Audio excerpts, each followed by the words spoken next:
Hey guys, Level Cap here, and today in gaming, EA confirmed a ton of Battlefield info. Ubisoft are launching some major titles, Apex Legends got 2 big balance changes, and much more. EA's investor call last night gave us a ton of info about Battlefield 6. The biggest thing was confirmation that the game is being designed for next-gen hardware, but will also run on last-gen consoles. As for what designed for next-gen hardware actually means, EA's Andrew Wilson clarified after preparing remarks while taking investor questions. He said the extra processing power and memory of the new consoles let them push the game's fidelity, physics, AI, and immersion. Rumors have suggested Battlefield 6 will feature 128 player modes. Wilson specifically said next-gen hardware will let them do more with respect to the amount of players that we can have in the game. That sure sounds like confirmation that the game will feature an increased player count. It doesn't necessarily mean 128 players, but it's probably safe to say 64 player servers won't be the upper limit. The real question is how the game will scale from old to new hardware. Battlefield 5 has some notorious performance problems on PC and console, and while it runs pretty well on next-gen consoles using their various boost modes, the same can't be said for last-gen hardware. The PlayStation 4 and Xbox One both struggle to run the game smoothly, and the situation is only slightly better on the Pro variants of those consoles. Hopefully, the extra development time dedicated to Battlefield 6 will result in a game that scales better. It would certainly be a shame if last-gen console players were stuck on cut-down maps with lower player counts than other platforms. The other big point EA covered is that this year's Battlefield game is sticking around for quite some time. The game will be a relaunch of the franchise intended as a live service title. Battlefield fans are deeply divided when it comes to live service versus premium post-launch support models. Some believe premium expansions force DICE to guarantee a certain amount of content. Others believe live service is instrumental in preventing the player base from becoming fractured by DLC releases. Realistically, each model can work just fine if done right. Battlefield 5 set a poor example of what a Battlefield live service game looks like, but live service has worked fine for several of EA's other titles, including DICE-developed Battlefront 2.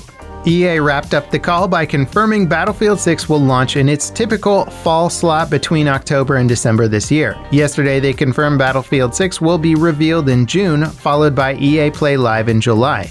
We're getting very close to a big reveal, so stay tuned for all the info. Ubisoft also had a big investor call in the past 24 hours that confirmed some big titles are right around the corner. Far Cry 6, Rainbow Six Parasite, The Division Heartland, and Prince of Persia: The Sands of Time will all launch before March 31st, 2022.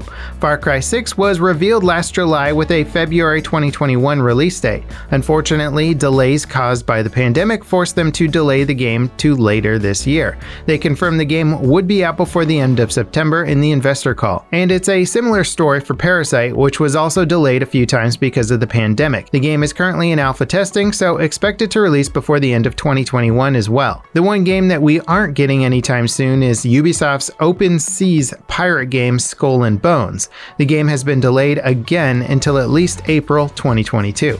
Despite all these delays, Ubisoft's annual earnings were up for the third time in 4 years. Their yearly sales were up 39% for a total of $2.7 billion. In other Ubisoft news, the developer just launched the first major expansion for Assassin's Creed Valhalla. Wrath of the Druids is set in Ireland and features a massive campaign where you reunite the entire country. It's split into 4 new regions with new enemies, armor, weapons, creatures, and much more. Valhalla was already an insanely large game, but Wrath of the Druids is practically an entire game on its own.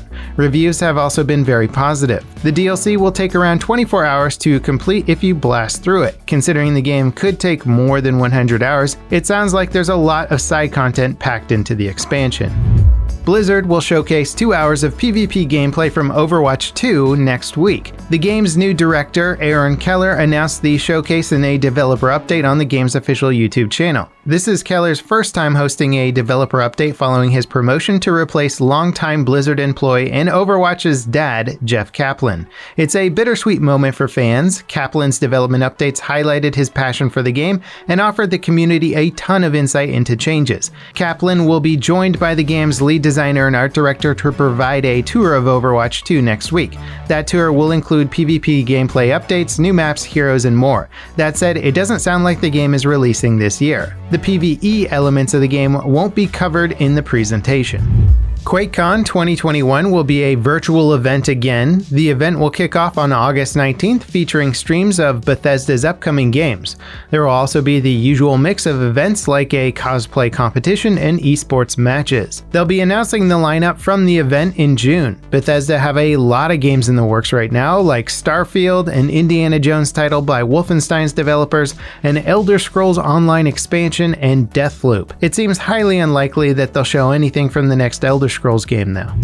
The latest patch for Apex Legends made two big weapon balance changes. The new Bosuk bow added the Legacy update and its maximum body shot damage reduced from 70 to 60. Its change-up time and Deadeye tempo charge were both increased by 0.2 of a second. Its ammo stack size has also been decreased from 16 to 14, and its inventory slot count was cut in half to 28 per slot. Overall, these changes should leave the bow as a strong weapon. It's still essentially a silent sniper rifle, which is a considerable advantage compared to something like the Sentinel or Longbow. You can hear those guns firing practically across the map.